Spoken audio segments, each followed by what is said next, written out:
Hello, everybody. Welcome back to another edition of Your Morning Drive. I am your host, Logan. Thank you for being here today. I'm excited to have you, and I'm excited to get to our conversation today. But before we do that, a couple quick notes. Let's get everyone on here following on social media: Facebook, Instagram, LinkedIn, and TikTok, and YouTube Shorts, of course. And speaking of YouTube, if you're watching on YouTube, hello. If you're listening on Apple and Spotify, hello, hello. On any of those platforms, whatever it takes for you to subscribe or follow so that when episodes come out on Wednesdays, you'll never miss a beat. Go ahead and do that. Also, of course, leave some feedback, whether it's a comment, a like, a thumbs up, a 5-star rating on Apple, or a review on Spotify, whatever it is. Leave it so I can get seen by more people, and it helps me grow, and I'd appreciate it. So, guys, my guest today grew up as both a preacher's kid and a principal's kid. Raised on faith, structure, and high expectations while quietly battling addiction and endured profound loss. Nearly 14 years sober from drugs and alcohol, my guest has turned his recovery into a mission. He's the author of one book and currently writing another. He is the founder of All In or All Out Ministry, a nonprofit dedicated to helping people walk through addiction, recovery, grief, and life after trauma. Through the ministry, he is also developing a tiny home transitional housing project focused on stability, accountability, and real pathways forward. His story isn't theoretical. It's lived, tested, and now poured back into others. Please welcome my friend, Kevin Harris. What's up, man? How you doing? I'm good. How are you? Great. We just had a great lunch. Yeah, we did. We had The lunch bunch. we always have a good. I put on my calendar lunch with the boys. Hey, I like That's that. what I put. Lunch with the boys. It's That way true. my wife knows. It's true. Usually Yep, interrupt. exactly. My wife is just like, oh God, he's going to be fired up that night because he had lunch with the boys.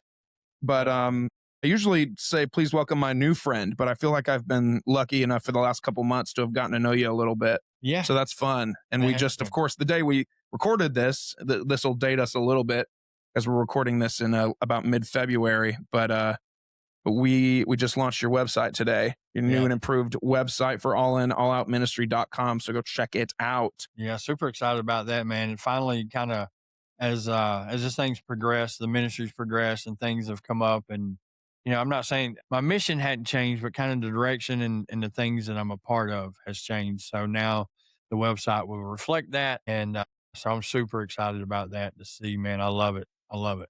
Yeah, it's really exciting, and it's exciting to be able to kind of get to know your story a little bit through doing that. But I tried, to be honest with you, I tried real hard to not read up on a lot of stuff through all the descriptions and comments and captions and stuff. I try real hard not to, because I really wanted to save the nitty gritty for today. Yeah. And of course, I didn't say this to you beforehand, but if you need me to, like, if I'm asking stuff that's too much, you can just tell me to be quiet. Book, man.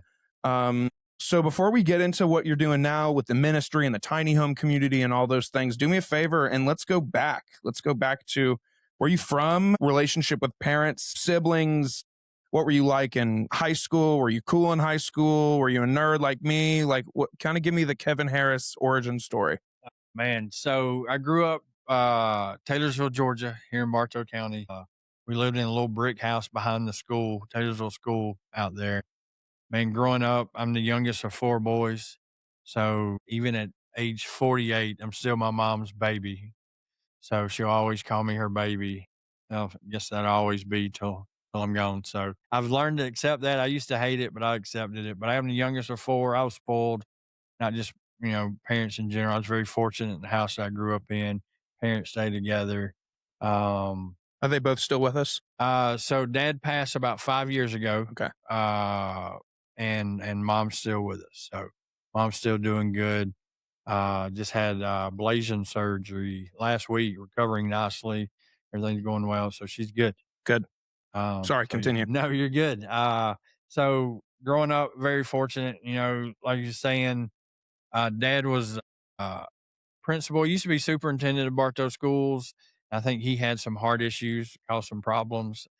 We had, with him being superintendent, there was a lot of family stuff. I think he got, back then, these things weren't as like it was now, but he was a teacher punched him, We had a cross burned in our yard because he hired the first black teacher, and Wow. so it came with a lot of drama.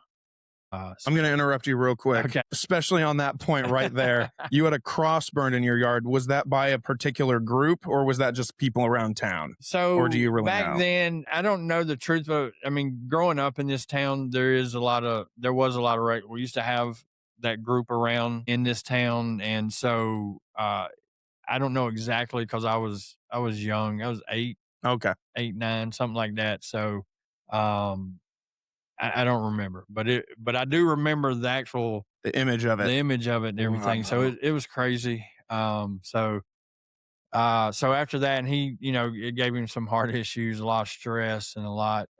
So he kind of, I guess, being her principal was better. So he kind of stepped down and went to the city side and became the principal of Carswell Elementary. Okay. Okay. So youngest of four boys, how far apart in age are you from the oldest boy? So the oldest is 9 years, and so they're pretty close together. And then there's a 6 year gap between three and me. Okay. Okay. So I was, you know, I was, I guess, the oops Yeah. baby, and also I was supposed to be a girl. That didn't work out. No. So, Very much so not a no, girl. it's very, very much so. And so, kind of disappointed, I guess. If I ever disappointed my parents, I know I at least did once. So having three boys, they were hoping for a girl, at least mom anyway. But dad was a sports guy, so he was okay with boys. So with you growing up with A, the superintendent, but also B, like a principal, was your dad a pretty like the adjective that's coming to me is hard headed, but that's not what I want to ask. Like, was he pretty stern guy, pretty strict father, or was he loosey goosey at home? Like, So dad was he was very fair. okay. So growing up, we rode to school because I was the youngest and the age difference. Like I'd ride to school with him, and that's when I'm a music, fan of the oldies. We listened to it was 97.1 then, oldies but goldies with Randy and Spiff in the morning, showing my age a little bit. But at school, so he paddled me twice when we were at school as the principal, but he didn't do it at home. So he's like, "You already got in trouble. I'm not going to do it twice." So he was very fair. He kept school at school, home at home, and so it wasn't bad. That's cool. Yeah. I mean, Well, the paddling wasn't that cool, but yes, I no, understand what but you mean. yeah, I mean, knowing my dad, he'd be like, just wait till the one you're getting at home. He'd be like, this, you think this sucks, but that's just from embarrassment. But when we get home, it's a different story. But yeah, yeah, it sounds like he was a pretty, just from that example alone, like pretty even keel, level headed Yes. in He terms of was. like the He really was. disciplinary actions and stuff. He was. And I then was grateful for that. I had to get it twice. I'd say so. And then mom, what did mom do? Did she stay home and raise you guys, or was she working too? No, back then she worked too. She worked at a local bank back then, and then she was a secretary at a Methodist church. And dad was pastor by vocation at a Baptist church to start with for a long time before he went full time ministry after he retired from the school business. Okay, I was gonna say. Okay, So as a kid, I mean, he was literally, 7 days a week, man. Wow. So it was, which was cool. I mean, but it sometimes it could be a lot because you're riding to school with him, riding home with him, you're at home with him, you're going to church together, Yeah. kind of thing. So, but we had a nice bond, especially as we got older. It really, I think all that played into it. I probably didn't see it when I was young that it was a good thing. We never do. But as we got older, I realized the bond that had caught or created. And Yeah, so, that's always a fun place to get. Like I talked to like people like when I worked in a bank, and I would like be there with like families when they're like opening up their kids like first checking account or whatever when the kid's like 12, right? And so like, and of course they're just sitting there annoyed that they're somewhere with their parents in public because they're at that age where they're like, God, I can't believe I have to be seen with my mom in public. And I've always just been like, just wait till you get to my age and you get to be friends with your parents. Yeah. And like then they're just another friend instead of like they swoop in and they give the parental advice when necessary, but more so they're just kind of another friend of yours, which is a dope place to be. Yeah. And it's funny how I catch myself all the time quoting my dad. It's so it's like, even though apparently I heard all of it then, now whether I listened or not, that's a different story, but I at least heard it. And so now I'm trying to reiterate that to my kids and the people I help and stuff like that. So I'm constantly quoting that. So So do you think that with both principal and preacher having that kind of parental figure along with your mother, do you think that that fairness that he had, like, do you think that that had, I guess what I'm trying to ask is, how did that shape you as a young man? And then, there's always the expression of like, the stricter the parents, the more rebellious the kid. yeah, Do you think that any of that had any play? I think if anything, so two things come to mind when you ask that. One is as far as the fairness, like I feel like I'm a pretty objective person. And I try to be very objective and be fair and everything. Now I'm opinionated, so I have my opinions. But anytime something, especially with the kids, I try to think it through. Sometimes I may not think it through because just this morning I got a text from my wife that you should probably think about what you're about to text to the kids. So we sometimes because I'll get in the mood or whatever, and I want to get my point across. I want them to understand because apparently what I said before you didn't understand. So maybe if you read it, it'll be a little different. But I try to be very objective and understanding. And even if I don't like what I hear or see, I at least can reflect on it. And if I did act wrongly, I don't have a problem going back and apologizing, saying I'm sorry, or saying, hey, I see your point of view or whatever. So I try to be fair in that way.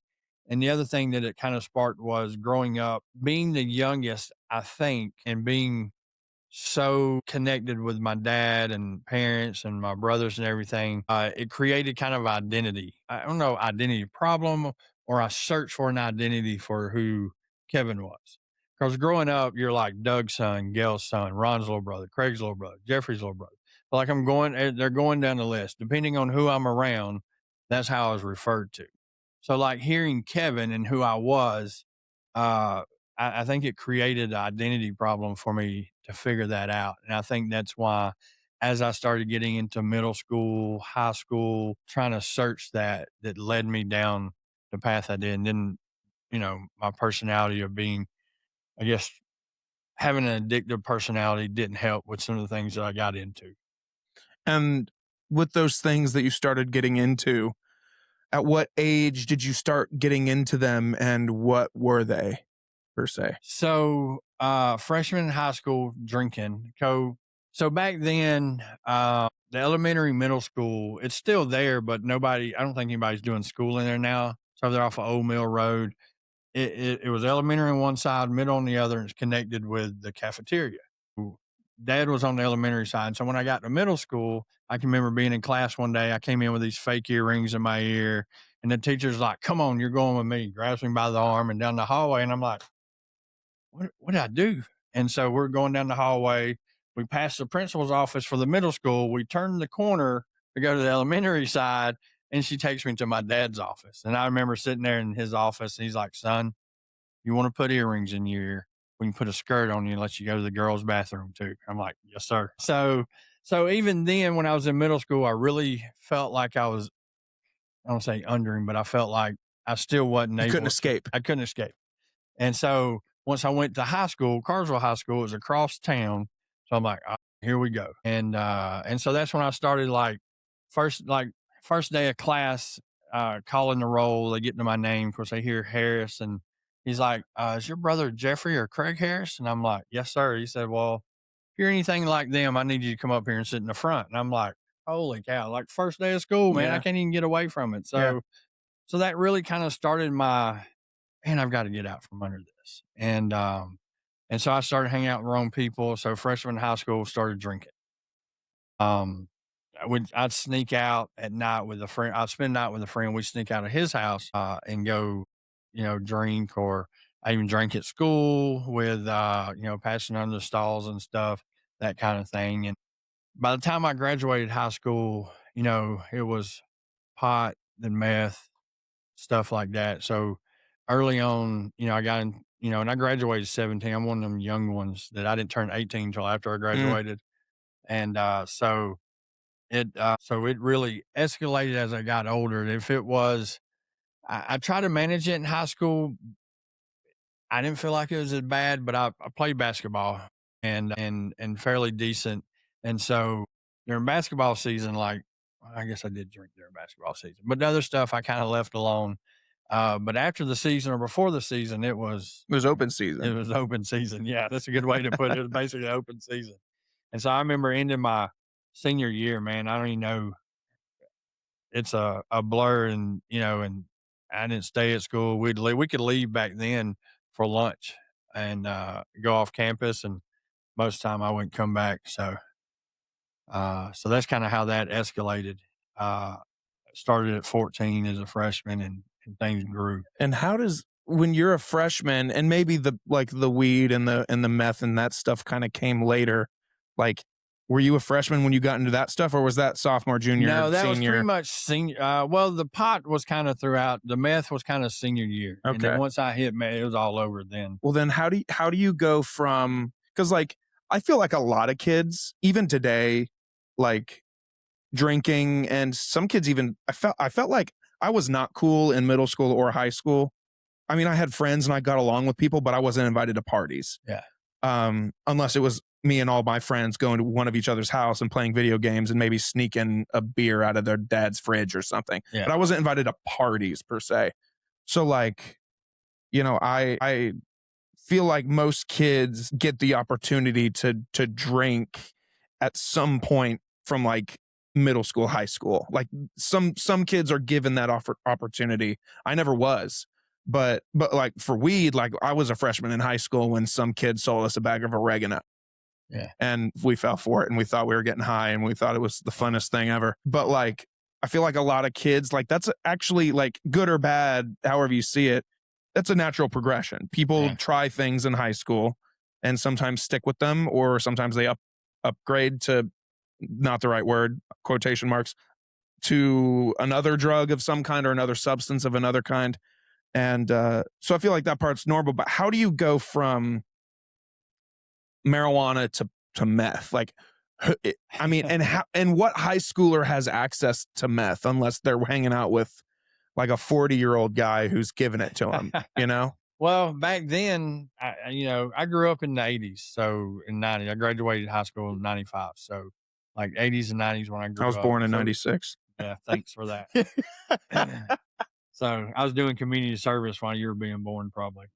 Uh, Maybe. um, so I think it was a little different. Things were probably a little more accessible because back then drinking age was 18 in Bartow County. Oh, wow. So when you're not that far off, and if you may or may not have older brothers, I'm not trying to throw anybody under the bus, may have access to alcohol. Sure. I had friends that had older brothers also. Um, and so back then, and then also by the time you get to high school, you've pretty much drinking's a thing. For me, I guess trying to find that thing, everybody reacts differently. So it's just like you can take maybe like for me and my wife, and it's probably not even a great example, but when it comes to pain pills, like for her, if she takes a pain pill, it's going to knock her out. If I take a pain pill, it's going to geek me up. So everybody's different when they take a substance. So as I started drinking and venturing into other things, once I found meth, like that was all it took for me to explore, take off, and do. And I'm already a hyper active person anyway. Like my third grade teacher put my feet in a trash can because I couldn't be still. I'd sit there and shake my leg and everything, and I still get in trouble now at church. I'll sit there and my wife will slap my knee or something if I'm because I'll start shaking or I'm the same whatever. If way. I I get shake my leg impatient all the or if time. I'm yeah, so that was just kind of, and I was hyperactive as a kid, always, whatever. I couldn't be still. And so I think they just fueled now I'm sure if we went to the doctor, I'd been diagnosed with something, but we didn't do that then. So I'm not saying it's right or wrong. I'm just saying Yeah, just times were it's different. just, yeah. Yeah. So, and then, it was easy access to get drugs, alcohol, especially pot. I mean, that was probably the easiest thing you could get then, in my opinion, if you knew the right people or just happened to be around the right people. So it's very more accessible then, maybe, than it is now. So So I don't know. I don't even remember your question now. Well, Fell I'd off. forgotten it for a second too. But like how do you get access to meth? Like because I just feel like that's in a category, like I would put like cocaine and meth in the same category of like no middle schooler or maybe at the time Well, like has easy access to cocaine. so And also I just had this thought and I would have thought you would have told me this beforehand, but like I want to make sure like talking about it too much isn't going to like I just don't want to. no, I mean, no, I'm able to talk about it because one, I don't know who's listening and who it could help. Yeah. So I don't have issues talking about it. It's when I start romancing about it is when it becomes a problem. Okay. So that's I'm okay talking about it. But if you see me over here fantasizing about it, you may want to, we should end. Yeah. Sure. Okay. So, but yeah, it's just who you know, who you grew up with. Um, and it don't take, back then it was easier because I don't really know how to explain it. It was just more It accessible was than it just is more now. accessible than it is now. Like now you have to know the right certain group or whatever, but back then it was so easy. And plus, we wasn't that big of a town then. We were probably 15,000 in the 80s. And now Wow. we're at Bartow County is 110,000. So city's 55,000. So so it wasn't even close to the amount of people you are now. And it didn't take but to know the right person. And then was this stuff at this time when you're kind of in high school and getting out of high school, was it an addiction at that point? Or was it, or were you just doing it because you were getting with your buddies and you were having high school fun and that's all it was until it wasn't? Yeah, it started out as like weekend warriors kind of thing. And well, I should probably shouldn't use that phrase because I know they use that for the military. I don't want to disrespect anybody. But but yeah, we do it on the weekends and then we'd be good. And but as time progressed and as my addiction picked up, I became functional addict for a while. And then like you say, until it couldn't, then it became my life was unmanageable. I'm going on leave from a job because I'd rather go get high than go to work every day. I was getting high going to work, but just one of those deals, like it just started becoming a problem and probably explains why I've had 50 plus jobs in my life because 50 plus jobs? yeah, That's a real number. yes. We've counted, me and my kids have counted before. So yeah, because we keep thinking, yeah, one day I'm going, my age will be older than the amount of jobs I have, but But it's not yet. it hadn't yet. So, so that was my thing, man. Keeping jobs and it wouldn't be because I'd do something to get fired. I just quit because I wanted to go do something else or I wanted a break or whatever the case may be. So it wasn't that my performance, trying to think, I can only think of two jobs I've had that I actually got fired. One of them was sober and one of them I wasn't. Hmm. I got So, fired from a job too, also sober. I got fired for my first job uh, ever. I was like 14 and I wasn't even paid money. I was just given free golf, which at the time I didn't appreciate. yeah, But like we lived at the time either on or nearby, I forget, on a course. And I would go to the driving range and pick up the balls at the end of the day yeah. and put them all in these big old buckets. And they had these little tubes that you would just suck up the golf ball. You could fit 10 in a tube and you'd go empty it to the trash can. So you're just dragging this trash can around with you. And then one of the nights we finished early and one of the older kids was like, "You want to come with me? We'll take one of the carts and we'll just go jump the hills and stuff." And I was like, "Yeah, that Uh, sounds awesome." And it was before cell phones and not before cell phones, but before cell phones had video cameras on them. So I wish I had that video to this day. But yeah, the pro shop guy saw the footage on the security cameras and was just like, "You two, gone." yeah. Yeah. My first job, I was 14. I bagged groceries at Winn-Dixie. It was right there where Goodwill is now, but in that shopping center. Oh, really? Yeah. The one right Win around the corner? Yeah, yeah, yeah. Oh, Winn-Dixie was the name of it. Um, I think the guy that ran it was my speech teacher, when I was in elementary school. So, of course, of my course. dad knew a lot of people. So it's like, "Can you help my son get a job?" And then you can only work as a 14-year-old, you can only work Saturdays and Sundays and like, I don't know, 16 hours total or something. I don't know. It was weird, but that was my first job. Yeah, I think 16 hours was it because I remember I was only allowed to work 4 days a week max and only for like 3.5 hours a piece. So Yeah.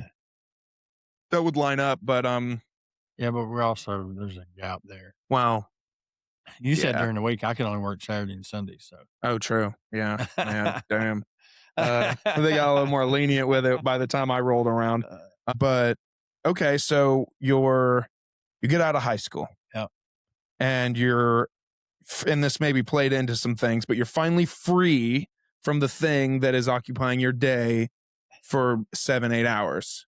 Was Yeah. that like a mindset at all? No, not really. I mean, once I got out of high school, I was gonna do the whole college thing. I went to Georgia Southern, got accepted. I lasted a whole semester. We got down there. I say we. I went with some friends that I graduated with. Everybody wanted to go. My roommate was the guy I graduated with. Did it have And the party reputation then like it does oh now? yeah, Okay. yeah, oh yeah, that was part of the problem. And like, so I got in trouble twice that semester, and once for I got into it with one of the RAs because I was in a female dorm and got caught, that kind of thing. So we get into a altercation and got in trouble for that, and to rake some pine straw at the police station for that, and then we threw a party. So I was in the dorm and we threw a party in our room. And so in there, all the doors were across from each other. And so they all opened inside to the room. So we Mm. tied all the doors together Oh, yeah. across from each other and set off the smoke detector. And so then I got in trouble again for that. So those two things. Then I was sitting in front of the dean and he's like, man, I'm just going to be honest with you. We have a 3-strike rule policy, then you're out. He said, you're on strike number 2. He said, probably in your best interest to go home. I'm like, okay. So I went home. So I would send I remember getting on this computer, man. We had these computers. It was the big ones and CD run and whatever it is you had to type in. But anyway, I was writing this letter and I kept checking the thesaurus. I'm writing this letter like I'm educated to my parents, Yeah. why I need to come home and why it's best. But basically, they were going to kick me out if I didn't. So, and we had kittens living in our dorm. They frowned on that. Kittens? Yeah, we found some cats, so we just kept one. And I hate cats now, so I don't even know. Like I'm not a cat. I think they're evil. That just sounds like typical college guys. Like Yeah. you're stumbling around a parking lot and you're like, dude, look, some cats. Yeah, let's And then keep you're like, 'em. let's keep them. Yeah, Like, that's what we did, man. So, I don't wow. even know that we had a litter box back then. So So yeah, they're it just, was terrible, man. they're just doing their thing wherever Yeah, they want I it. didn't tell them what kind of bill my parents got and never told me about from the door. So what's that reaction? Was when you So, went to college, like, was that something that your parents had instilled in you? Like, you're going to go to college, like, that's what you're supposed to do in life? Like, was that like as um, hardcore as it isn't now, really? yeah, I don't know that they were like pounding it into me that that's what I needed to do. I felt like that's what I needed to do, which is weird because out of my oldest brother, only one's graduated college and the other two didn't go. They went. One ended up shooting pool the whole time and coming home, and the other one, know. I don't know if he even attempted to go to college, but either way, uh, yeah, you just thought that's something you're supposed to do. You get your 4-year education and get a job. And my dad, real more than anything, my dad was real big on finding a job that you could retire from, benefits, the whole 9 yards, and because it worked out great for him, retiring from the school business and keeping that retirement. Even that he's passed, mom still, well, they took it different route, but she could still be getting the retirement Yeah. depending on how they signed up for it. Yeah. So, but that's more likely what they still need. But coming home, I was like, I felt like a disappointment, but I just came home, ran the streets, got a job, and still kept doing what I was doing, drinking, drugs, the whole 9 yards, selling, whatever.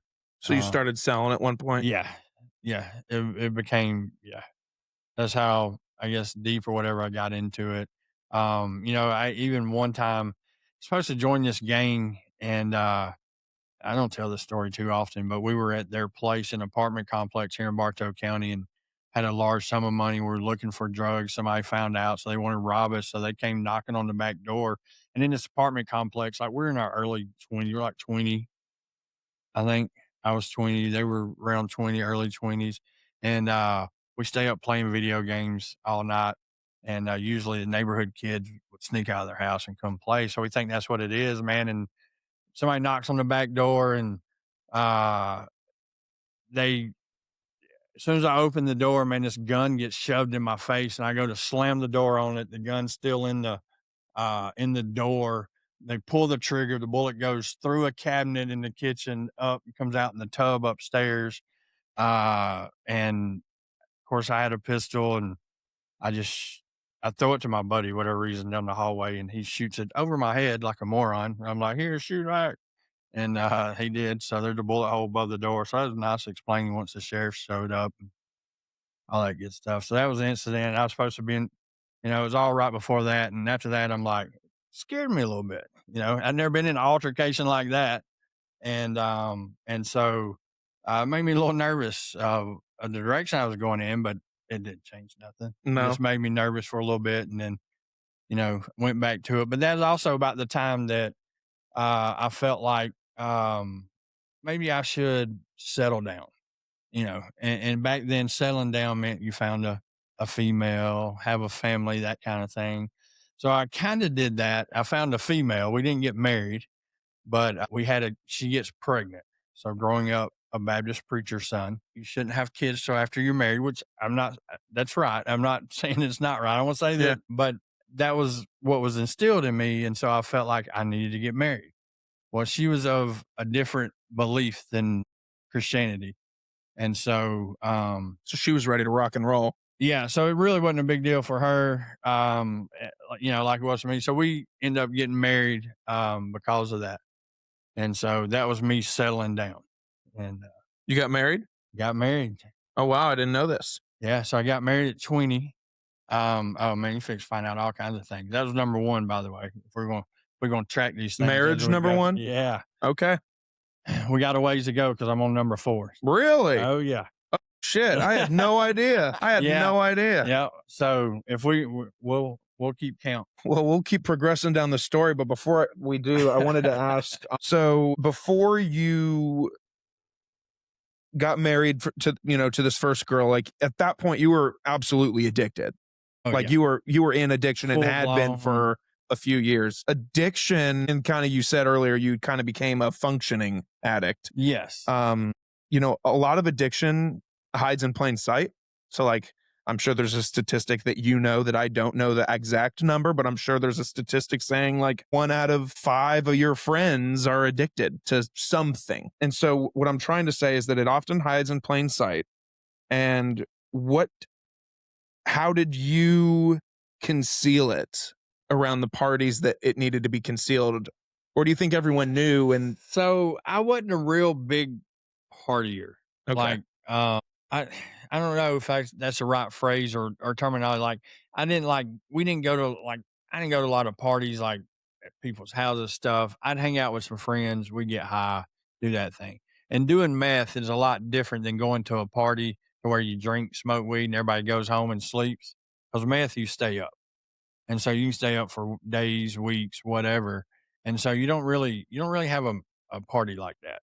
So that wasn't really something that I would go out. So I'd just stay at home. I would stay up late, wait till the wife goes to bed, or if I had a significant other at the time, and then I would stay up all night. But they'd have no clue because I'd come lay down in bed in the morning, like I'd been there all night or whatever. So Okay. So girl gets pregnant, y'all get married, kid gets born, right? yeah, Kid's born. yep, I'm about 21 probably this time.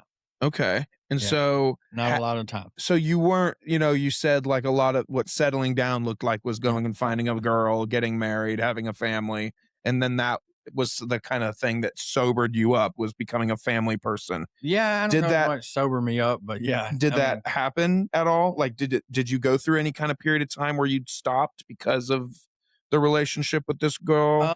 so then I probably wasn't at that early age. I'd either do one or the other. I'd drink, I'd do, it wasn't a constant thing. And like, I don't know that I can say I was in addiction. I don't know if it was full blown where I felt like, as they say, my life become unmanageable. Um, but like I felt like I had a hold on it. I could do it whenever. And plus I'd moved the Flowery Branch at this time. And so I didn't know a whole lot of people. So until I could really get to know people and figure out, without having to come all the way back to Carsville kind of thing, I would, probably drink a lot kind of thing and maintain that. But it's always one or the other. And like, what were you like? I'm always curious. I've known a few different people that have gone through this journey, and all their answers are always different. So, like, what were you drinking? Like, what, or was it anything that got you drunk that you were really like, Um, or was there specific things that you would reach for? it didn't really matter. I mean, beer. I wasn't a huge uh liquor person until later in life for a Okay, reason. So it's beer, probably because that's the party thing. yeah, Beer, and and that's it. And if you do beer and meth, you can drink 40 beers and not get drunk. really, Yeah, so it's a terrible combination. yeah, I'd say so. 40 may be excessive, but you can drink and not. Yeah, I want to take a quick break, Kevin, and tell you about a friend of mine that helps make your morning drive possible, and I know that you know him real well too, guys. You know, we've all been to these networking events, we've all been to golf tournaments, we've all been to these things where you get a bag of goodies from the some of the sponsors of the event, and sometimes they hand you stuff that you're just like, this is cheap, and like either poorly made, or the quality of the item is not well, or the quality of the print of the logo or whatever it is, it's just not nice. And I feel like everybody deserves good branded swag. And so I happen to know an individual and company that does that stuff real well. They're called Branded and Devoted Designs, Kevin. With Branded and Devoted Designs, you can level up your company's merch game with hats, shirts, cups, tumblers, mugs, anything you want, probably socks. I've never asked, but probably could do some socks for me. Absolutely. He likes to tell me that, but he says, buddy, I can put your logo on it if it exists. I'm like, great. They're a great family, great people. They live right here in Bartow County, and they're trying to grow a small business. So we love to support them. They've supported me and Your Morning Drive for several years. They make all of my shirts and hats and mugs, and I believe they make all Kevin's stuff as well. They do. He definitely hats. I'm a hat guy, so he's definitely made several hats for me.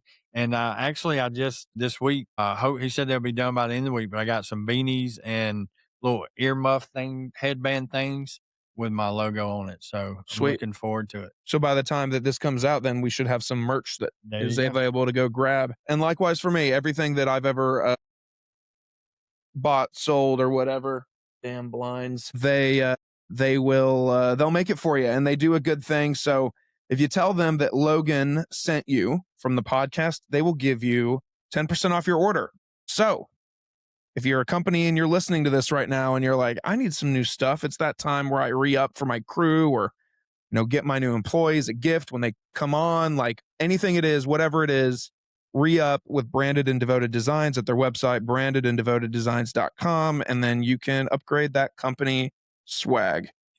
You think it's too late for me to use that code to get my 10%?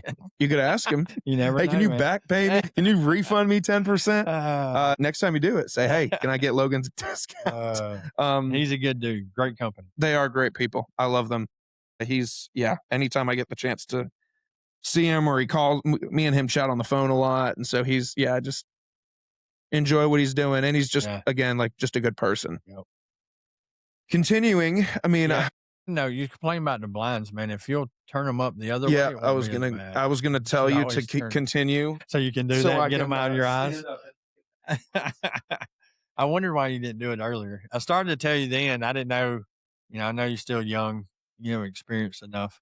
Just inexperienced. But so, as much as I'd love to go down the train of all of the different marriages, and We can make them brief. we can brief it. So So we can be so. Go ahead. I don't know where. no, it's going. yeah, we can brief it, make it brief. So with the first marriage, so we had my son who's 26 now and got a grandson that's 2 years old. I have the grandson. He has a son, but he's 26 year old. But this same lady, his mom. So we after he was born, we had another kid. 11 months later, less than a year apart, we had a little girl. She was born a little premature, a little early. She her lungs weren't quite developed, so she had some problems breathing on her own. So she was in and out of the hospital at an early age with like RSV, which is a respiratory thing, Mm-hmm. things like that. They put her on a heart monitor. They sent her home on a heart monitor. When she was 2 months old, she the heart monitor broke one day, and So that night, at the time, I worked nights, which played well into my addiction because I could stay up all night and have a reason to. But I worked nights, but when I was home, my son only wanted anything to do with me. And so she's like, "Hey, you can go to bed with our son. I'll stay up with her, whatever." And then so we'd go that because it's gonna be the next day before we get another monitor and to figure all that out. So that night, about 4 in the morning, she wakes up screaming, "She's not breathing, she's not breathing." So she hands her to me. I tried CPR, what little CPR I knew to do based from my work. But that morning she passed away in my arms. And so that was a very I mean, losing a child is devastating for anybody. I was 21 and was clueless of life in general, already with the addiction that I was working on. And so for me personally, that took a whole nother dynamic with my marriage, with my son, because after that happened, I guess it's about 2 weeks later, we're outside. My son's playing. He's about 15 months old. So he's just learning to walk. He fell and starts crying. And so we don't think nothing of it. Like he fell, kids cry. So I pick him up, but I notice these ants on him. So I brush these ants off of him. And, well, next thing I know, he starts swelling up. Throat starts closing up. Stops breathing. And it's like, man, here I am 2 weeks later holding another child, not breathing and, devastating, you know? So, we found out he's deathly allergic to fire ants, and that's what had happened. He fell in the fire ant pile, and so here I am, 21, 2 weeks in to, after my daughter passed, and this happening, man, for me personally, my life, like, it was devastating, um, which it would be for anyone, uh, but it fueled my addiction when I went through that The because grief. the grief, at the time, I can remember laying in bed one night telling my wife, like, you always dream of holding your kids coming into the world. I mean, you never dream of holding them as they leave. And like in 2 weeks, I almost did it twice. And so definitely growing up the way I did in the church, with a dad being a preacher, I knew God was in control. Like I knew God was in control of everything, and in my mind, God allowed this to happen, which he did. So God allowed this to happen. So I'm thinking, well, am I being punished? Like, am I being punished for everything I've done up to this point? Because I've lived a pretty rough life. Like I didn't wasn't raised that way, but I turned, my by choice, I made the decisions I did. So I'm thinking, man, am I being punished? Is God punishing me for this? And so it was like, it was devastating. And so at the time, my wife turned to her faith, she was Mormon at the time. And so she turned to her faith and I turned to my drugs and alcohol. And so we ended up getting divorced and going down that path. So that was, and man, I so didn't mean for this thing to turn sideways like it did. Like we were good. And then just made me think, we were almost there and then sidetracked us, I guess recently discovered, well, I already knew this, but I like to laughter is a good way for me to shun away from the serious side stuff. So, but Well, yeah, man. well, let me stop you there. First of all, I'm real sorry about that. I can't imagine. I can't imagine. So with that, like you said, you're sorry. All right, you pulled them out. Thanks. It's easy to let an addiction like the one you were going through kind of, you almost see addiction as like this dark cloud, and like here's you and your wife losing a child, and like the addiction who's always probably around you, but like it kind of is like it's like trying to creep in and like get in so that it can kind of morph the two together. So you experienced that then, Oh like yeah, you turned and thought that, well, if I get high or if I drink or whatever, it'll take me away from thinking about my little girl. yeah, for sure. Like up to this point, it wasn't quite like I said earlier, like it wasn't quite full blown, but like it was there, and it was mostly because I was searching, trying to be Kevin, the cool guy. Because growing up, you asked about high school, and I don't think I ever answered, but, like, I was the class clown, I always voted class clown, the comedian, kinda thing, and so, uh, that's, what I had, and trying to find an identity, is, you know, that's what I tried to do, and up to this point, that was what I think kind of fueled my addiction, was finding that identity, and then when this happened, I mean, this just blew it out of the water, as you can imagine. I mean, Yeah. you know, I just try not ever, I mean, loss is tough in general, regardless of child, adult, whatever the case may be. Um, Grief is, I read recently that grief shows up in many different ways, and that's true, because it does. You never know.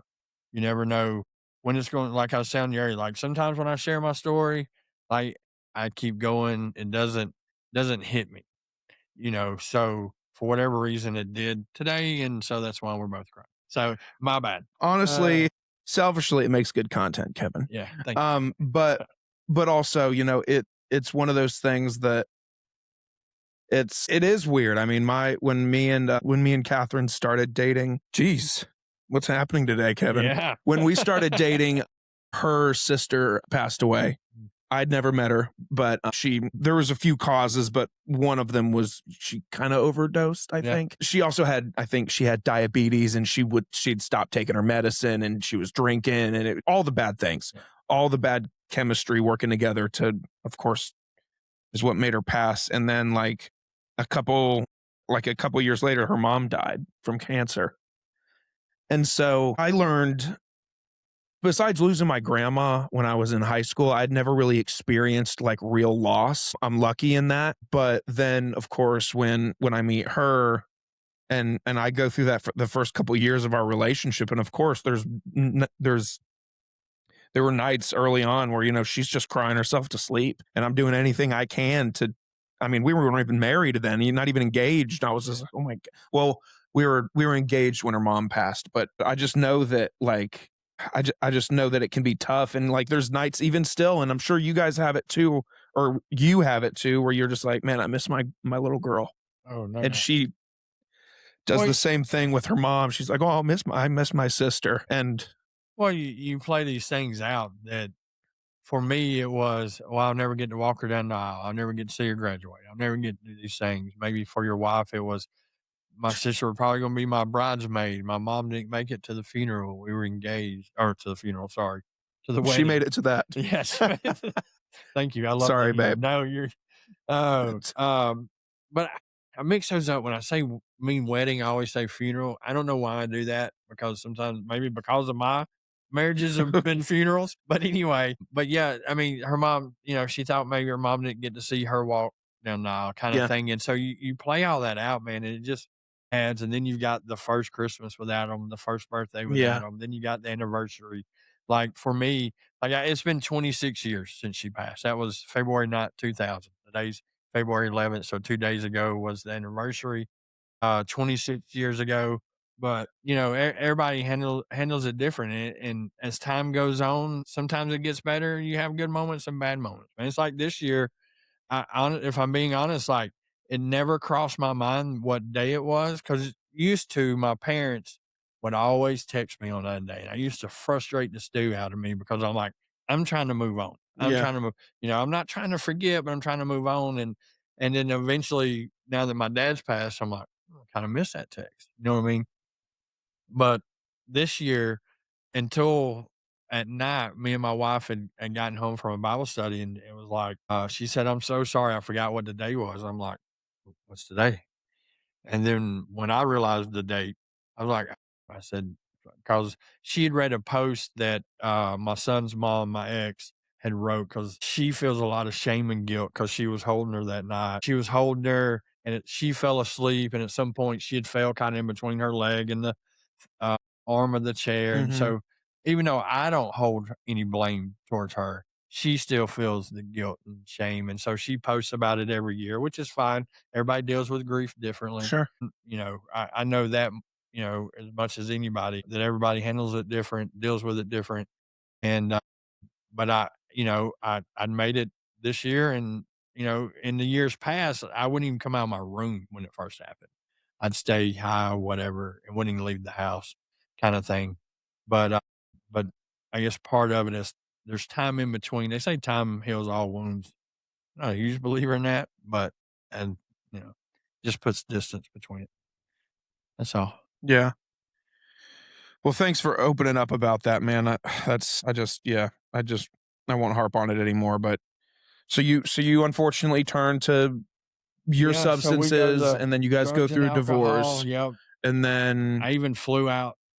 Thought I was going to run from my problems, and you know, may or may not have robbed the dope dealer and took the money and bought a plane ticket to go to Texas, and like I'm going to start a new life, and I'm going and then I end up in a homeless shelter out there, so it didn't do no good. I was sleeping in parks, and stuff like that. So I was like, "Oh, this sucks." Like, I don't know if I'm really that desperate to run away from problems, man. Everybody I know is back there. So yeah, it was crazy because my ex-wife that we just, I don't know if we were quite fully divorced yet, but we definitely separated. Her dad paid for me a plane ticket to come back. So I called begging. But so I tried to run from the problem. You don't ever outrun stuff like that.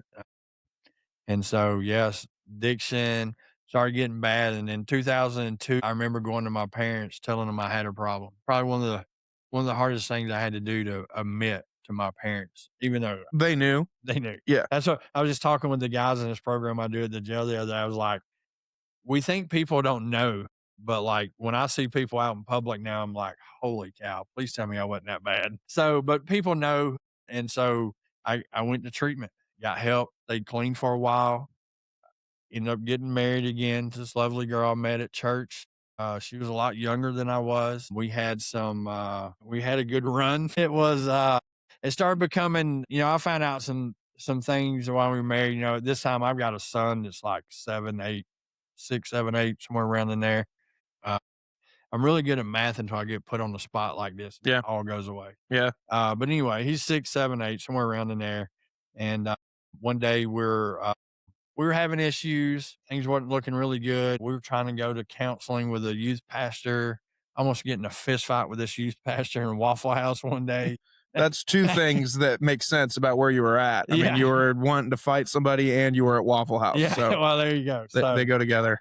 But yeah. And then the kicker was like, we were taking my son home, and he'd stayed at her mom's house or something, and we'd left. Had an ear infection, left the medicine there like it was a liquid medicine, and so we were going to take him home from Carsville, the Flowery Branch, and stopped, got the medicine. He'd fell asleep, and and so she's like, "Well, I need to give him his medicine." I'm like, "Well, let's just wait till we get to his mom's, and then we can give it to him. Then don't wake him up, whatever." So she decides to wake him up.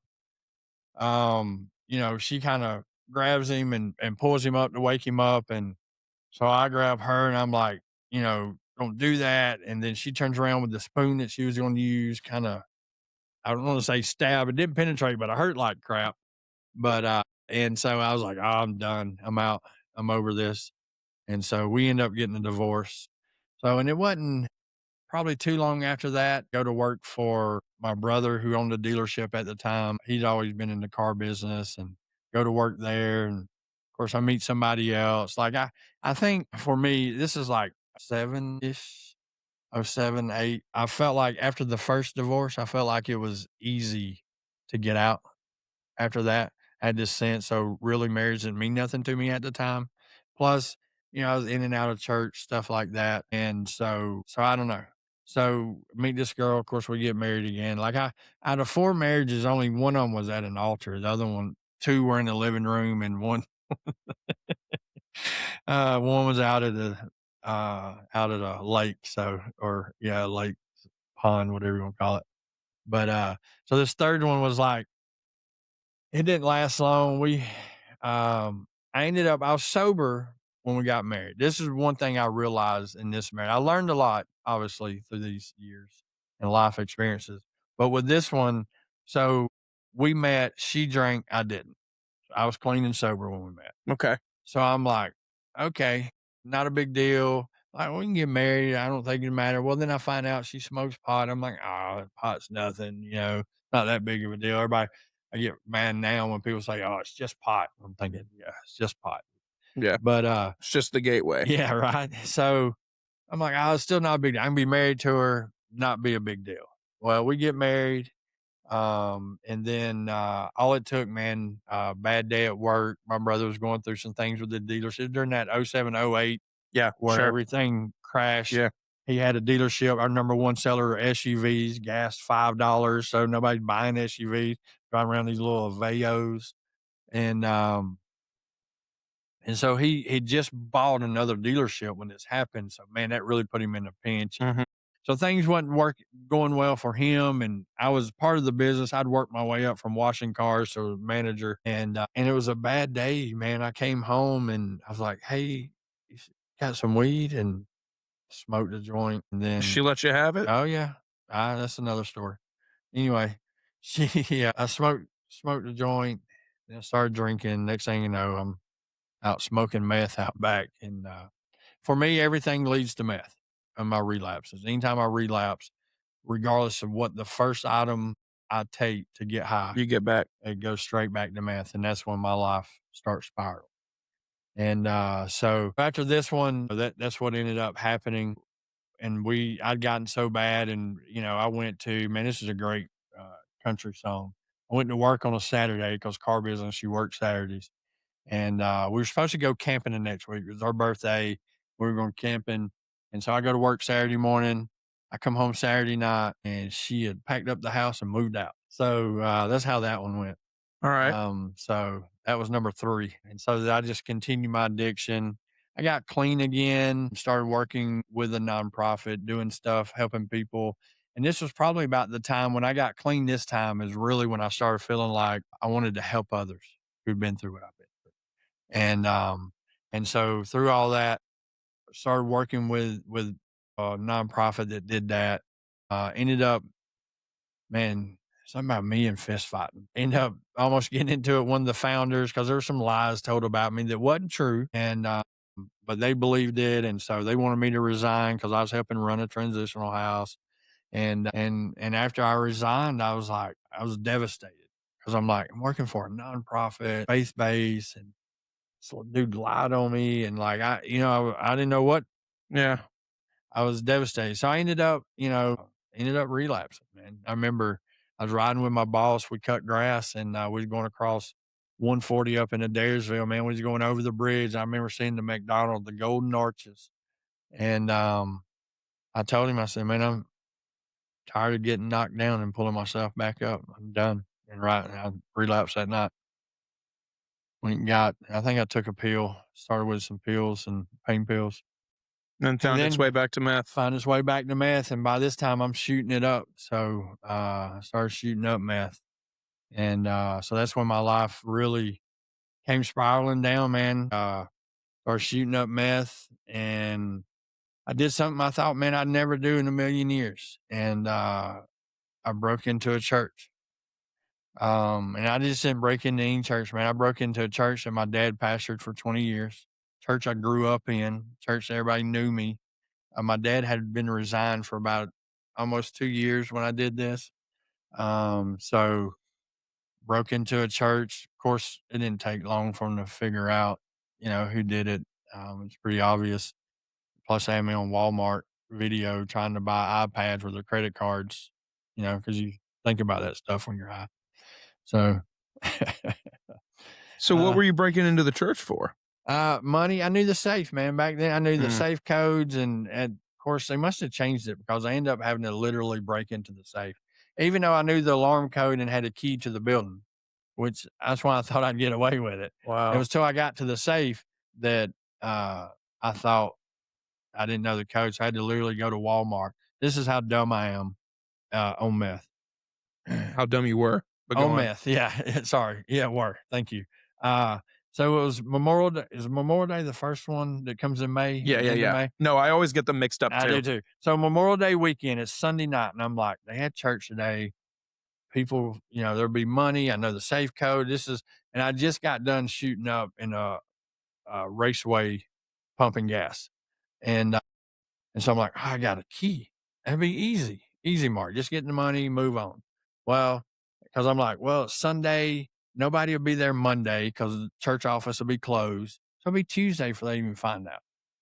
And I don't know why that would matter, but it seemed to, that was my logic, man. That's what I went through my head. So yeah, man, got into it, got the safe, busted it open, and they said now it made the 6 o'clock news. That was really weird watching me on the 6 o'clock news. That when that was a thing. Now you don't have channel news anymore. Maybe you do. I don't know. With streaming and everything, Yeah. but it was weird. They said I took $8,000. It was only $535 cash. Everybody writes checks, man. I was mad. So, Wow. but I at least gave the checks back. I went and put them back in the mailbox a few days later. So There you go. I was at least Okay. So sorry. I probably jumped ahead a lot. no, it's And okay. So is this the moment that you would consider rock bottom? yes, yes, because I got arrested. I had to turn myself in.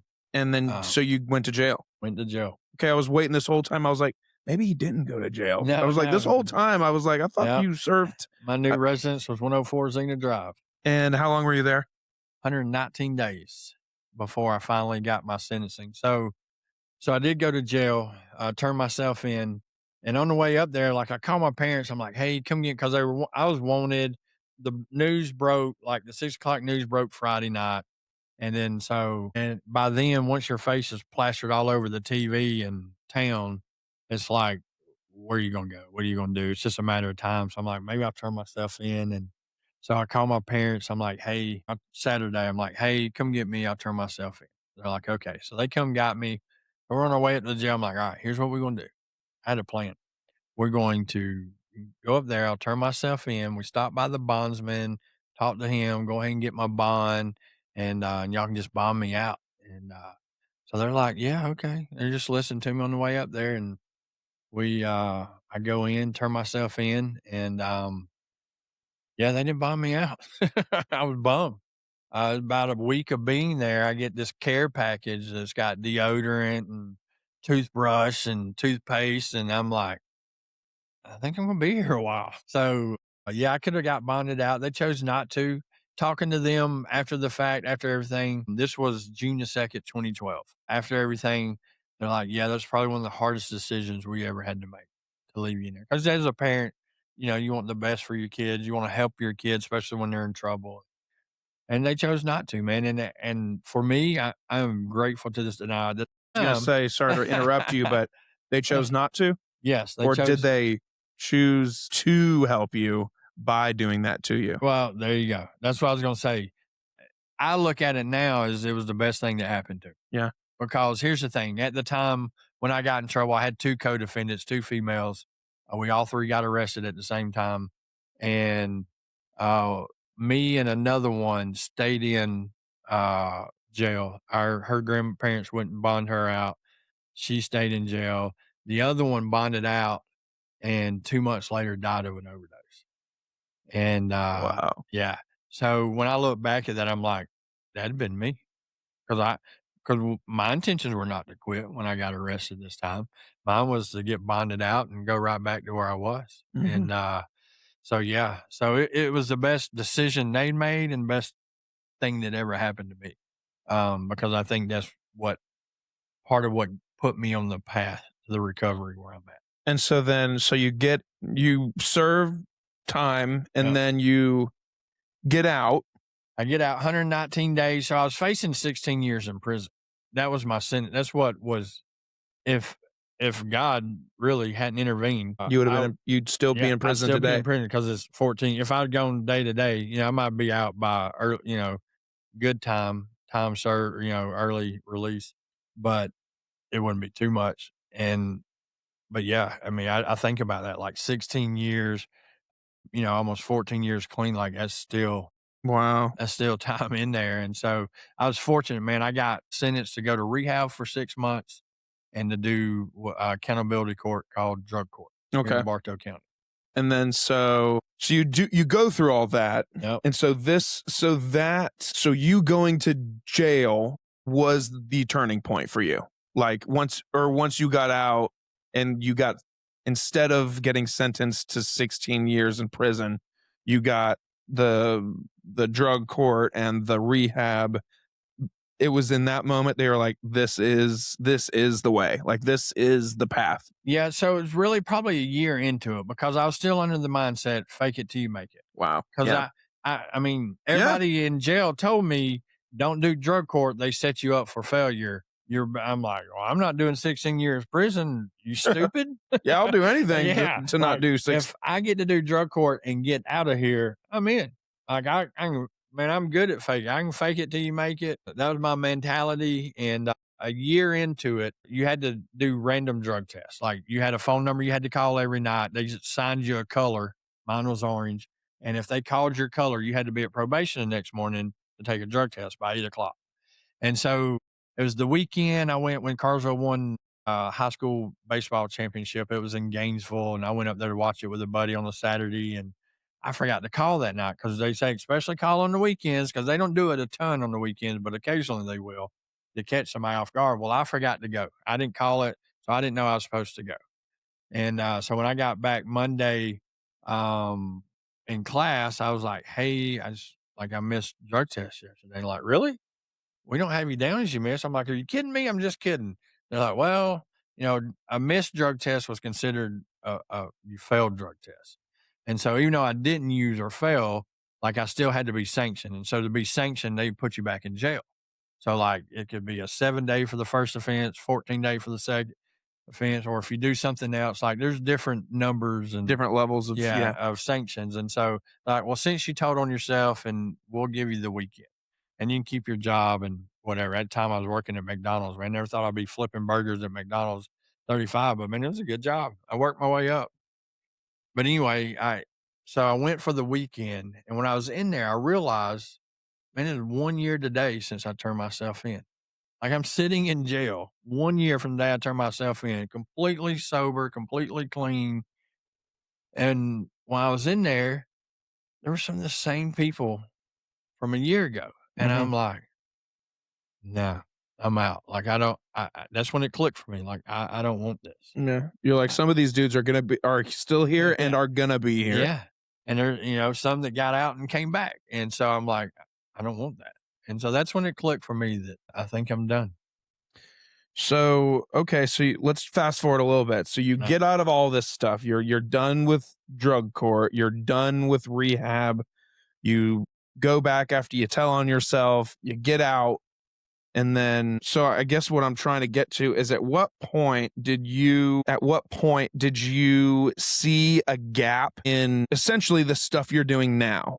At what point did you see that gap and think, well, I worked for that nonprofit. I loved what we were doing. I'm gonna do it too. How did you get there?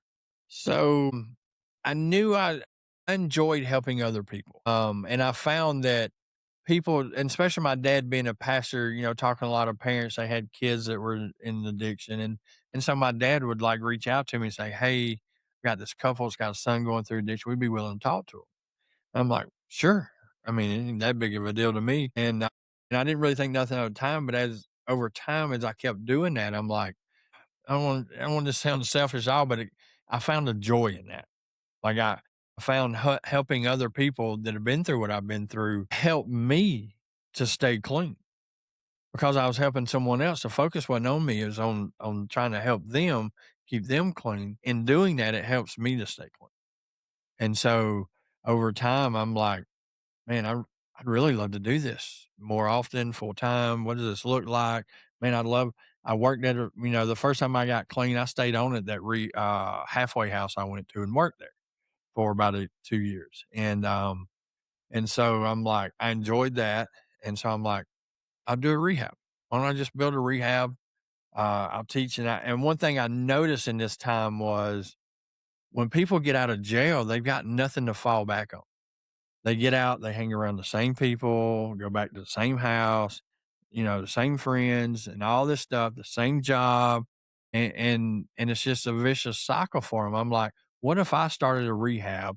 I taught new trades, and we would, teach them a new trade, and they get a new job, and and help them stay clean. And so that was the idea. So I started working towards that. That was the plan. And then, gosh, I guess it's been 4 years, maybe 5 years ago, 4 years ago, I finally about 10, maybe 8 years ago, I tried to start a nonprofit. Me and my wife, she helped me. We were filling out the paperwork, and I'm like, "Man, this sucks. This is hard." I'm, like, trying to go through all this stuff. I'm like, so we kinda put it on the back burner. And then it wasn't till about it was after my dad passed 5 years ago. I'm like, "It's time." I said, "It's time." And so after my dad passed, that's when I wrote my book.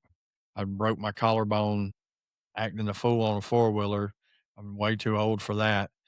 I'm flooring this thing, and I think I'm gonna turn it. Well, I turned it, and Yeah. there I go with the four-wheeler on top of me, and, dislocated my shoulder, and I was laying in bed, and that's what I wrote. I'd already wrote in 2009 the first what I thought would be the first chapter of my book and another one. Mm, and then this time I was like, I need to finish my book. So I figured out a way to prop up my shoulder and on my phone for laying in bed for a week, man, I wrote this thing out and wrote my book. So I did that and I started a nonprofit called All In, All Out Ministry. And so, of course, and that's awesome, man. And so, 14 years sober is no small thing. You need to I'm sure, Yeah. I mean, if you don't, I will congratulate you Thank you. every day because that's an amazing achievement. If I'm being honest, I'd rather celebrate that than my actual birthday, Yeah, wow. When is your actual birthday? July the 18th, Okay. And what's the sobriety June birthday? 2nd, June 2nd. 2012. Okay. Yeah, that's crazy to think that when I was, again, I don't wanna out you or anything, but when I was a sophomore in high school, I Yeah. you at where you were doing what you were doing. Um, but with the sobriety thing, what practices and this doesn't have to be a then question, it could be a now question.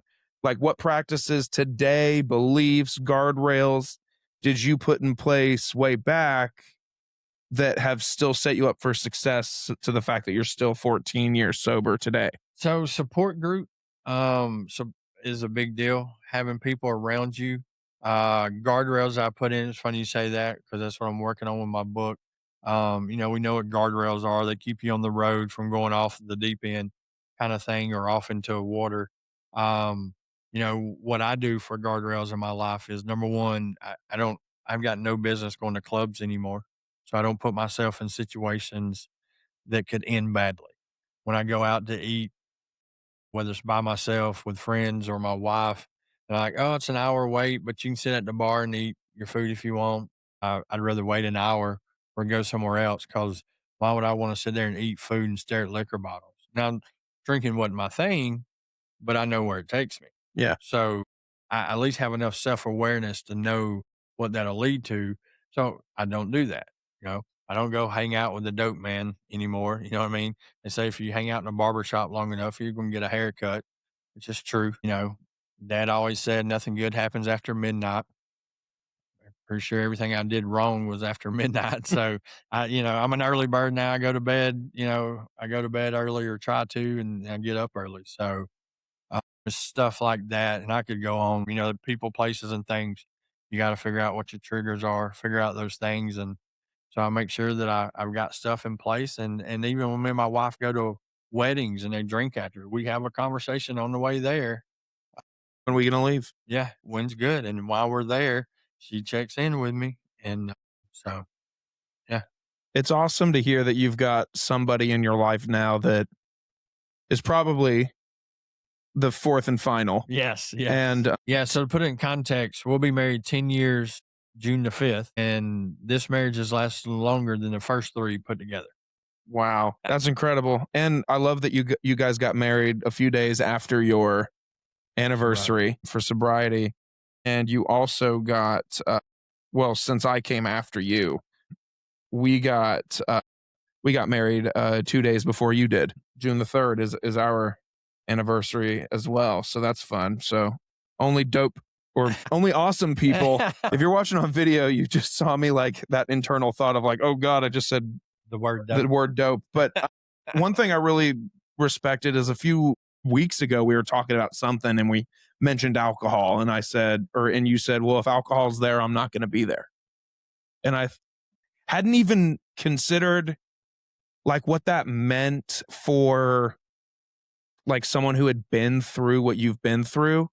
And I came home that night and I was like, Kevin said, because at first, initially, selfishly, whatever I forget what the thing was, but you were like, it wouldn't make sense. I can't do it if alcohol's there. And, oh, and I know what we're talking about. But at first I was like, oh man, that sucks. I really want Kevin to be there for that. But then Catherine was like, no, but think about how that's probably the gateway. And now that I know your full story, now I understand where one thing leads to the next, leads to the next, leads to the next. And I was like, oh, and after that moment, I was like, oh, well, he's just trying to set himself up for success. Because if him going to a club, I mean, have you had to make tough decisions in terms of like let's say like you're maybe this is an extreme, but like your kid's getting married and their reception has alcohol in it.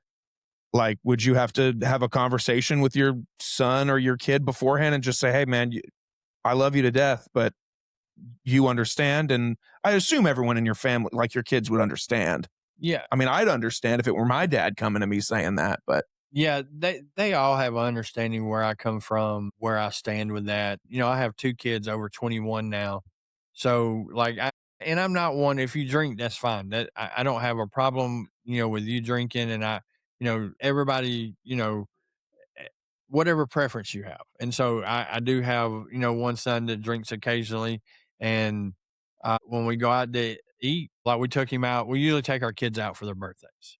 Now that they've gotten older, we don't do parties, huge parties. So we'll take him out for their birthday. And so when he turned 21, he's like, can I order a beer? And I said, sure. I'm not paying for it, but yes, you're more than welcome to. So they know I won't pay for it. I'm not going to fund it. I'm not going, if you want to have a beer with your meal, then that's you. You can do that. And I'm not going to look down on you or think any differently of you. So, but they know where I stand and they know, how that is. So when their weddings come, none of them's gotten married yet, but I mean, I'm not going to stand in the way of them doing what they want to do at their wedding. Now, is it possible that the choices they make to do with their wedding, depend on how long I stay at that wedding? Absolutely. But they know and understand, and I don't think they would be, a big deal. Now I have, foregone, Christmas parties, because of drinking. We had, a friend group that they drank and, and I don't, like I said, I don't put myself in those situations, and it's me. And I'm okay with that. Sometimes I tell my wife, I'm like, I think we'd have more friends if we drank. 'Cause that's what it feels like sometimes, but we enjoy it. I mean, we when we got married this time, when I met her, man, I met her at church and we had a full-blown conversations about this. Because at the time she had wine, and she has her own story, of past, and she can tell it. Not for me, that she don't like it when I tell her stories, but, she had wine in her house, and which was fine when we were dating, but I told her, I said, like, I can't have that in my, like I learned number 3, like, I can't be around it yeah, because all it's gonna take is a bad day, and then I'm back where I started. And so she was okay with that, she was good with that, and so, we've had those conversations, and so we hadn't had to make any decisions where maybe we've hurt somebody's feelings or yeah, something because of it, because I don't make a big deal of it. sure. You We don't make have it those. your personality. Yeah, it's not my personality, and it's to each of their own if you want to or not. And, and then me and my wife make our decision going into whatever situation ahead of time so that we know. And then when we leave, we just say our goodbyes. We won't be like, oh man, tired of being around all these drunk people. We're out. So, I try to be nonchalant about it. Sure. Just a couple more things I want to ask you, Kevin, and then I'll get you out of here. But before then, I wanted to talk about another friend that makes this podcast happen, and they're called Hammerhead Creations, Kevin. Yeah. Uh, if you're listening to this and you're a business owner, it's likely that social media is taking time away from you running your business. our friends at Hammerhead can take that off your plate. They can build a clean strategy, on brand posts and reels, write the captions for you, schedule everything so your feed stays consistent while you stay focused. Need more? They can absolutely polish that website. They can optimize that Google page and maybe even help you start a podcast like they've done for me. So you can start with social now, scale as you grow. Go to their website, hammerheadcreations.com, and you can hand off your social and get back to business. So with all in or all out ministry, of course, you're giving back and helping others a few different ways, but one of the big things that you're working on now and that a lot of folks around town probably know that you're doing is this tiny home transitional housing project. What, as it stands today, where we're at now, where are we? But why?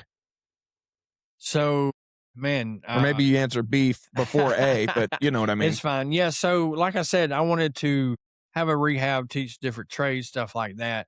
Well, when I started 4 years ago, I started asking, went around, obviously nonprofit. I'm like, oh, I'll just go around and start asking people for money to get me going.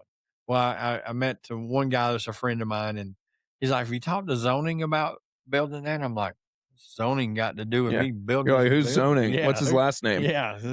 Has he got an email or a phone number? Yeah. But yeah, so I found out through that and talking to zoning that I just can't go build a building where I want to and do this. So there's certainly got to be commercial property, it's got to be this. And so I started exploring other avenues and I found that, I know in Bartow County, there's an ordinance about tiny homes, but I've, gone through the proper channels and talked to people and due to some other, federal laws and regulations in place, churches are, I was able to build this tiny home community if I did on church property.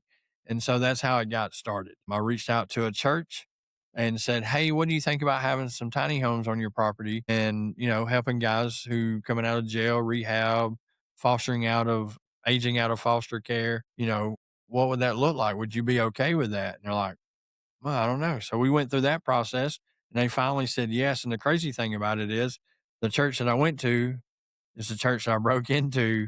And, and so they're going to let me build these tiny homes out back. And so it's come a full circle. Man, it's amazing, incredible just in itself to be able to do that. But the tiny home, so where we're at is we're not at the very beginning like I used to tell people. Like I've gotten the land surveyed. We got a civil engineer that's almost done with civil plans, and so then we'll get those out to some people and start grading, man, and build these things and get the goal is there's 7 2-bedroom tiny homes in a community building. Well, guys, there'll be an 18-month program. There'll be curriculum there. Hopefully the feeder we'll probably get to in a second of coming out of the jail, something that I'm doing in the jail to help feed this program. These guys will live there, have a job, and truly transition back into society, man. It's a big deal to be a productive member of society. Yeah, absolutely. And so I was going to ask then, how long ideally are they there? And so it sounds 18 months. Yeah. Hopefully, best case scenario, they're after 18 months ready to rock and roll, or at least starting to rock and roll. So, and then, yeah, I mean, you brought up the RAP program. So go ahead and just dive into, first of all, what's that stand for? And B, what are you doing? Ask me that, man. I hope you've got it pulled up because it's workforce reentry. I don't know the AMP. I just know it's a workforce reentry thing, man. Yeah. I'm terrible with acronyms. And If I didn't come up with the acronym, I can't even remember what it stands for. Okay, so you didn't found RAP. Well, I mean, you found the Bartow County so we version. started. So it started like this. It started where we would, me and a couple other key partners, Janet Queen, Paul Will at the time, mainly Janet and Paul. But we used to meet, talk about my tiny homes. We're like, well, where are they going to come from? We talked about Mike on a bike. We talk about Mike on a bike. How are we going to get Mike on a bike, or how are we going to get Mike to be Mike on a bike? Which means what's the end goal for what you want to do with the tiny homes? And then we backpedaled into, well, then where are they going to come from to feed into these times? This is what we want them to be, educated, employed, member of society, doing the right things. And, so where are they going to come from? And so we're like, well, what if they came from the jail? So Paul and Janet really went into the jail and started this thing. It was called Bartow Bridge at first, and started pulling once a week out of the pods and working with them, a group of 17, I think it was, in the first OG cohort.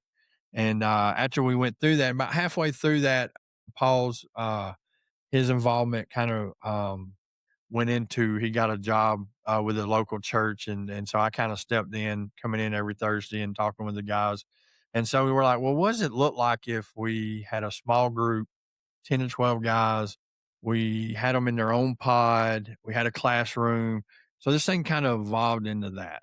Then we got partners from the chamber of, coming on, and you know, and I think it was Taylor Van Pelt that helps us with this program that came up with the RAP acronym because it's part of her job with the chamber at the time. She's not with them anymore, but she's still a part of it. And Advancement program. thank you, advancement program.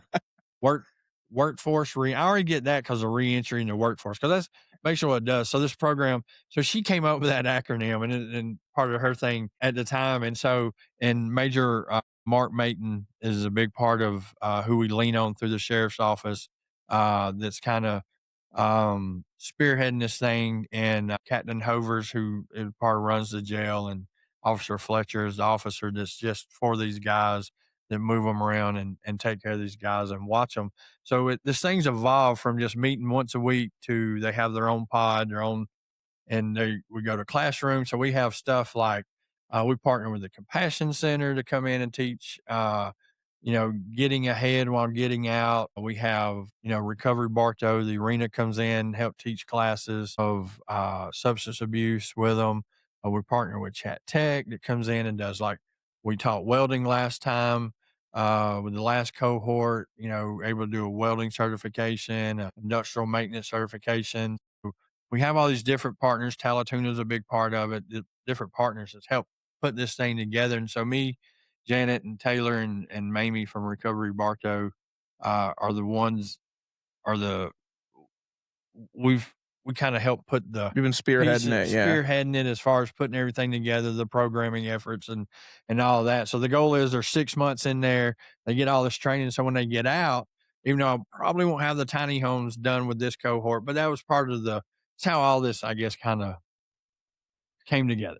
It's really cool that I mean, it's easy for a lot of people to have gone through the things that you've gone through and either stay in that life until they either get put in jail for the rest of their lives, or they pass away, or they overdose, or they just do it until they're old and then they die when they're, in whatever age.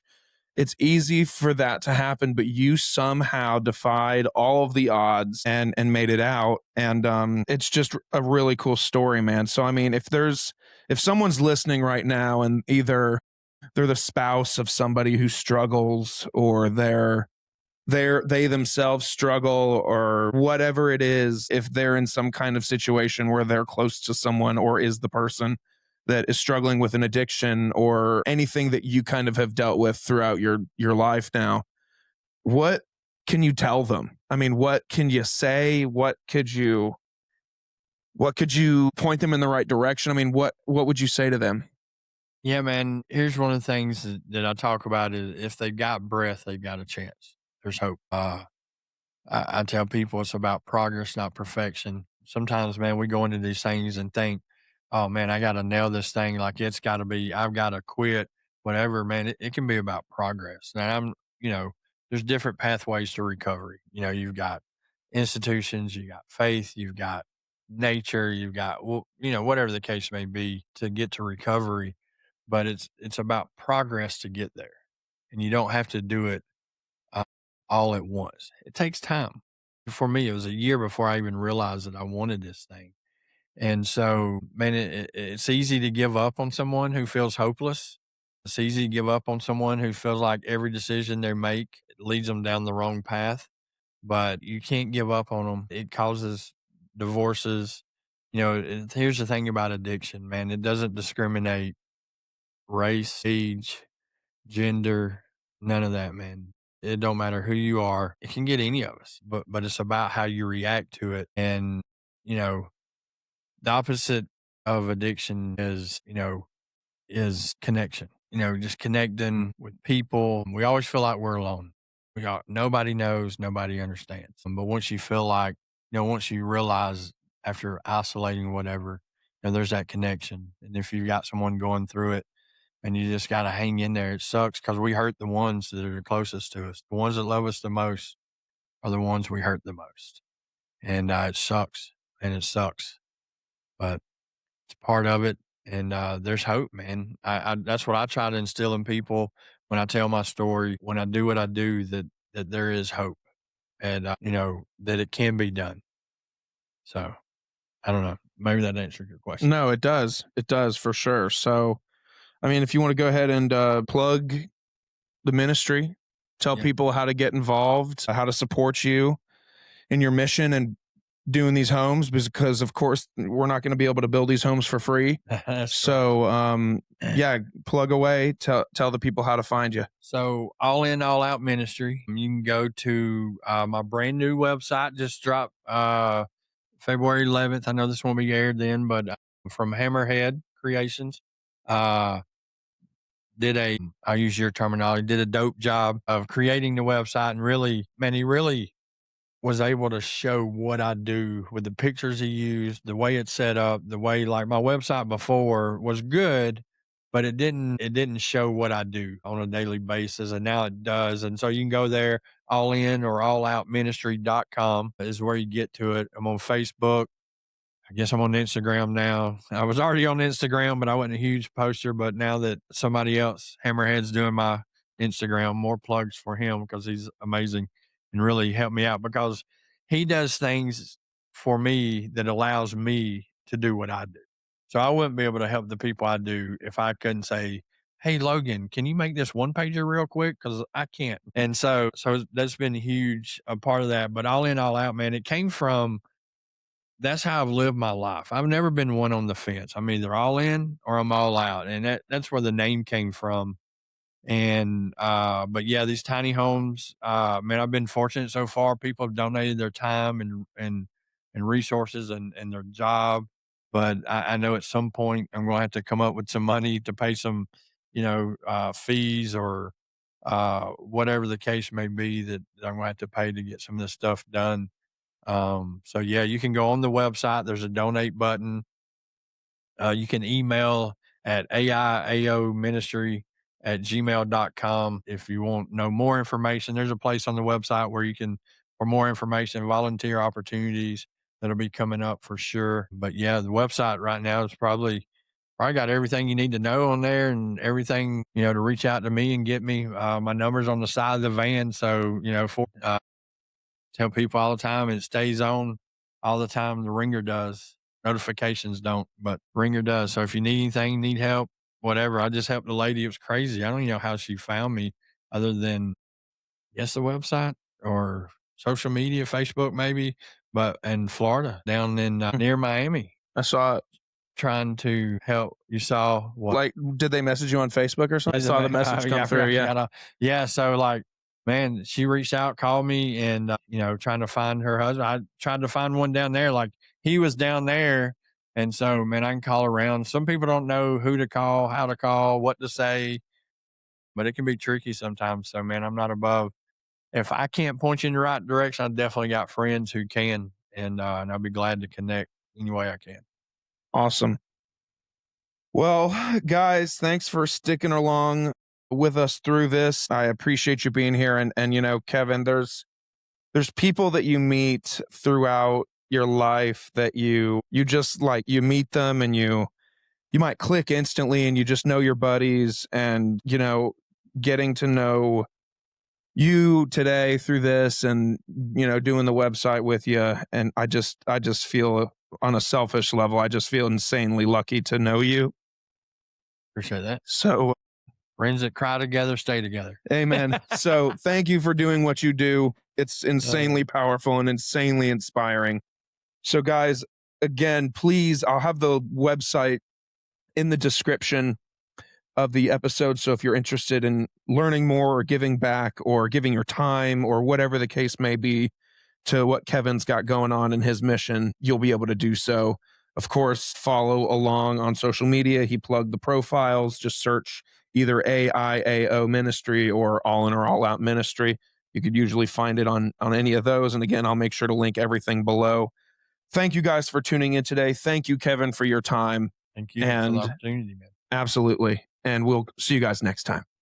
Bye.